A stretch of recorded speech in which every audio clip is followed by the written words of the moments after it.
renal corpuscle. So the glomerulus plus the capsule is the renal corpuscle. The renal corpuscle plus all of the tubing attached to it is called the nephron. So when I'm looking in the middle of my model here, here is my yellow capsule, here is my small glomerulus inside. The two together are called the renal corpuscle. This white tubing that you see extending from it completes the nephron. The first piece of tubing that moves away from the corpuscle is called the proximal convoluted tubule. Proximal to what? To the Bowman's capsule and the glomerulus.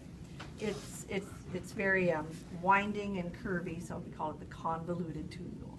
But then, as it approaches these blood vessels right here, called the arcuate artery and vein, A-R-C-U-A-T-E, and they are an important landmark between the cortex and the medulla. As it crosses those, it straightens out and dives down into a pyramid. While it's diving down and has straightened out, it's called the loop of Henle, named after the man who described it first. And when it's moving down, it's called the descending portion, or the descending limb of the loop of Henle. And then when it turns the corner and comes back up, it's called the ascending limb of the loop of Henle. There are also thick and thin portions of the ascending and the descending limbs. Those have a significance that you'll talk about in physiology. Once it passes back over those arcuate vessels, we're in the cortex again, and it convolutes. And then the D, or distal convoluted tubule, will merge with the collecting duct. And many nephrons are emptying into this collecting duct. You see these little stubs here? This is where many nephrons would empty into this duct, and the duct moves all the way down to the papilla of the pyramid. And then these pores here are where we see this filtrate, the early urine, draining into the drainage system. All right? We can't modify it at this point. Once it's in the minor calyx, it is what it is. We can modify it all the way up to the collecting duct, but meaning put things into it or take things out of it, reclaim things from it. But once it's past these pores, it's done, and it's going to the bladder for storage until it's released. Okay, there are two types of nephrons. If you're looking at a nephron that is low in the cortex and has a very long loop of Henle that plunges deep into the medulla, it is a juxtamedullary nephron. Juxta meaning close to, medullary, the medulla, the pyramids, nephron. The other type we have are called cortical nephrons. They're up high in the cortex, they have a shorter loop of Henle, and they do not have the opportunity to refine the content of the urine to the same degree that the juxtamedullaries do, because their loop of Henle is so short. That means less time for reclamation from the fluid that's contained within. So juxtamedullary nephron versus cortical nephron, those are your two types. Now when we reclaim things from these tubes, where do we put it? Well, we'd like to dump it back into the bloodstream.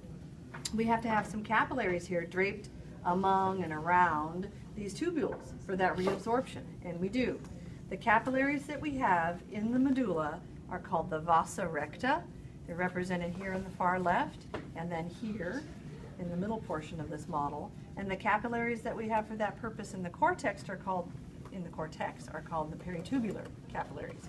And here we see those represented nicely on the far left of this model. So the vasa recta in the medulla, or the peritubulars in the cortex. Yes? On some of the book pictures, it looks like just the juxtamedullary nephrons have vasa recta. Is that true, or do the... If they're very, very low and the PCT is not in the cortex, then that could be true. Okay. That could be true because the peritubulars are restricted to the cortex. Okay. These spaces that come down between the pyramids of the medulla are called the renal columns. And sometimes you can see right here we have a few Bowman's capsules and nephrons scattered in those renal columns too. The loops are very short, and so they contribute even less to the fine-tuning of the filtrate. Okay, let's look at one renal corpuscle up close. The vessel that brings the blood into the capillary is called the afferent vessel because it's approaching. It is wider in diameter than the efferent vessel that is exiting. The capillary bed itself, the glomerulus, would be destroyed under the high pressure that we find here if it weren't reinforced with special cells around the outside called podocytes. And the edges of the cytoplasmic membranes of these podocytes interdigitate like so. There's a great picture in your text, I believe it's on page 704. or 708 in your textbook that shows those interdigitating podocytes, and we'll see it in lecture next time. They reinforce these capillary walls because by definition, a capillary has what kind of walls? Simple squamous epithelium, that's it. That's not very strong. So the pressure here would blow that up. And in fact, that is what happens in the case of chronic high blood pressure. We have pressure here that it exceeds the ability of these podocytes. And then the whole thing blows up and scars over. And when it scars over, that's not functional tissue anymore. And so slowly the number of nephrons that we have working decreases, and that leads to kidney failure over time. Okay, so what's happening in here? The blood's coming in via this afferent vessel, and under this high pressure, the plasma component is moving across the slits between these podocytes.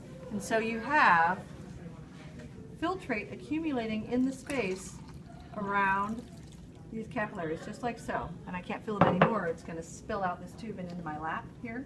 And that is exactly what would happen in a real capsule. All this fluid starts to spill into the proximal convoluted tubule, and then it moves into the loop of Henle, down, back up, distal convoluted tubule, and then we see that right here. Here is our DCT, distal convoluted tubule. By the time the filtrate is here, the body has had a lot of opportunity to change its content. So there are special cells here in the DCT called macula densa cells, also nicely described on that text page reference that I just gave you. And they're chemoreceptors. They sense what's in the filtrate, which should be moving through this lumen right here at the tip of my pointer. If there are a lot of substances dissolved in that filtrate, it indicates to the body and to these receptor cells that perhaps we are filtering too quickly because the loops aren't having enough time, the tubules aren't having enough time to reclaim, because a lot is still in there. And we're very close to leaving and draining out now. So the macula densa cells here will communicate with smooth muscle cells on the afferent vessel and tell this vessel to constrict or dilate. So now you need to think about this. If we want to slow the filtration rate down here and make fluid not so quickly, filtrate, do we want to dilate this vessel or constrict it? We want to dilate it because then more fluid will come in, and filtration, you remember from 211, bio 211, is a pressure-driven process. The more fluid we have, the more hydrostatic pressure we have, the more filtration pressure we've got. So if this dilates, more blood comes in, we filter more quickly. If this constricts, less blood comes in, we slow down our filtration rate. And we slow down the drainage, and that gives the body more time to take things out of the filtrate. So this is a little feedback mechanism right here, and it's called the juxtaglomerular apparatus. It's your other juxta term that you need to know. Juxtaglomerular apparatus, or the JGA for short, because that's just a very long word, so JGA. Don't confuse it with your juxtamedullary nephron. That's totally different.